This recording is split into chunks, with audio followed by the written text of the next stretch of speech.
2015 সালে রাজধানীর দারুস সালাম ও যাত্রাবাড়ী থানায় বাস পোড়ানোর অভিযোগে বিএনপির চেয়ারপারসন খালেদা জিয়ার বিরুদ্ধে করা 8 মামলার কার্যক্রম বাতিল করে হাইকোর্টের দেয়া রায়ের পূর্ণাঙ্গ অনুলিপি প্রকাশ করা হয়েছে।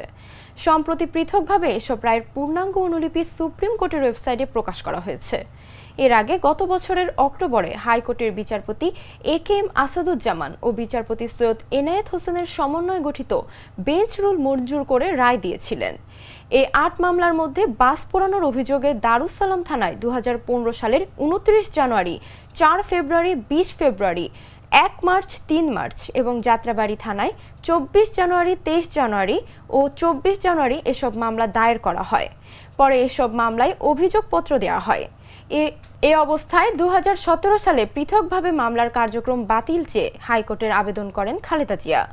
তখন হাইকোর্ট রুল জারি করে মামলার কার্যক্রমের ওপর স্থগিতাদেশ দেন। সে রুলের চূড়ান্ত শুনানি শেষে গত বছরের অক্টোবরে রুল মঞ্জুর করে রায় দেন হাইকোর্ট।